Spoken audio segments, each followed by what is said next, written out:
my self-published book, Rain. It is a psychological thriller about a group of young adults in a psych ward who get this new counselor that's trying to understand their mental illnesses and trying to understand them. But then the counselor shortly learns that these kids might not be crazy and that this place is actually making them crazy, all the while trying to figure out what's going on with him and his psychological demons and his problems. If you would like more information about this book, be sure to hit the link in the description box below. Supporting me and buying these books actually helps. So, Teen Wolf, the movie.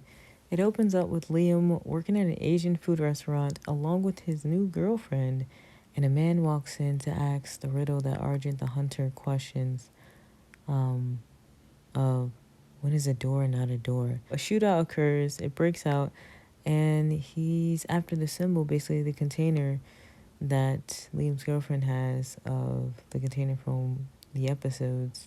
Liam gets shot right after his girl, and it open, and finally it's free, basically. And what comes out is a lightning bug of the kitsune. Now, why we needed a movie about this continue, I don't know, but I'm gonna continue. So, first off, Liam looking like somebody dad gets the beard. And we have the Kitsune trickster that is back. So, next scene, Deaton is also has a mustache. He's like, here comes Scott, my boy.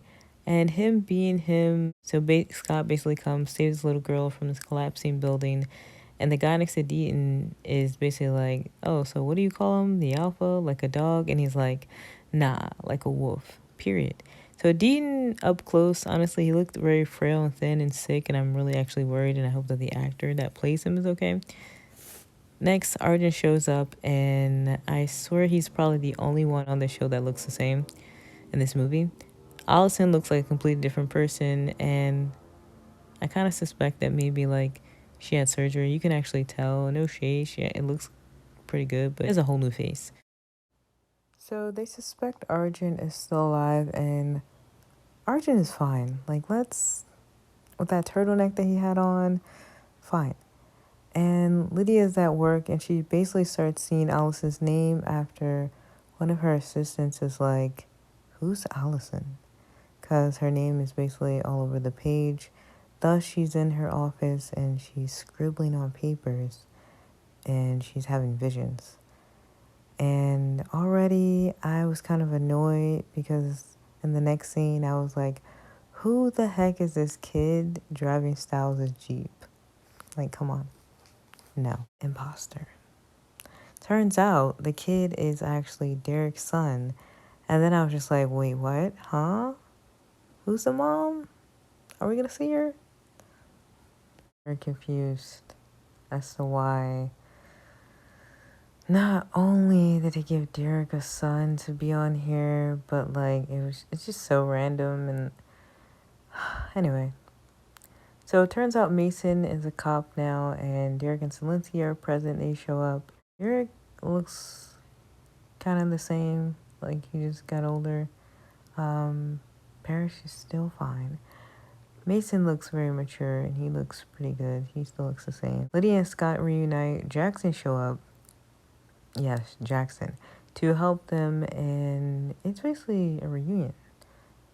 And they basically go to the Nebatine. They learn that Derek's son didn't inherit the wolf gene or something. Something went wrong about, like, he was supposed to inherit the wolf gene, and he didn't. And surprise, surprise, Malia and Parrish are a thing. And at this point, I was just like, okay, what in the hell is happening? And who wrote this? Because what? They're just doing any old thing at this point. Malia ends up reuniting with Lydia and Scott. Argent is or was possessed. And Allison is alive. So the Kitsune is back, and we even get to see Coach. Yay! Argent comes face to face with Allison, but she basically takes off in the hospital. Allison then meets the Onya, who turned into her mom to be more convincing. And Allison then basically goes for Derek because that's why she came alive and formulated from the Nebaton tree. 1 hour in, and honestly, I realized this is about Allison's revenge, and this movie is so bad, y'all.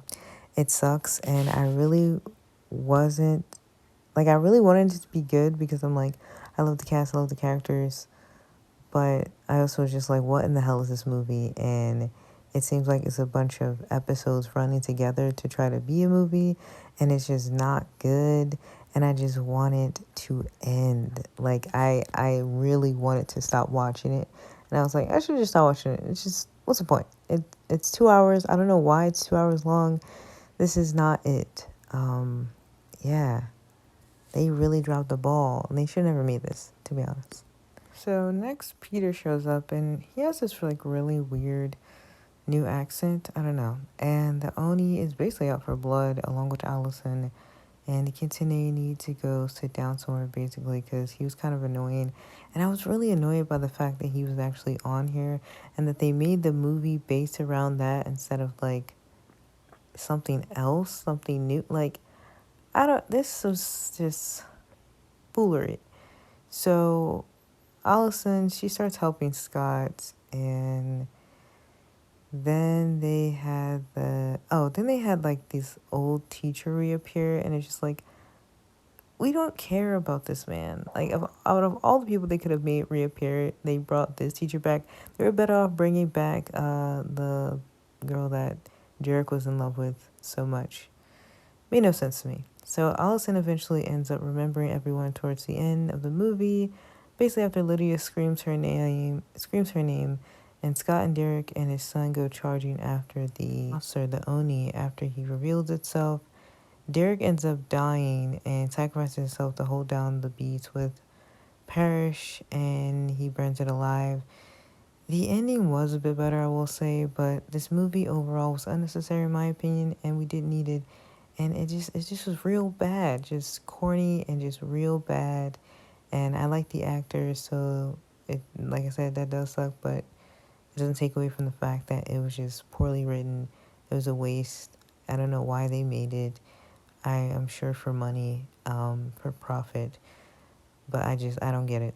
It just pointless. Like, what was it for? Then when they killed Derek, I just didn't feel anything. Like, I was like, I love Derek in all the episodes, all the shows, but for some reason when they killed him in the movie, I just was like, okay, like, is this over? This review? Yeah. Would not recommend watching this. If you've seen the show, you're most likely going to be disappointed in the movie. It doesn't compare, and I would not watch this again.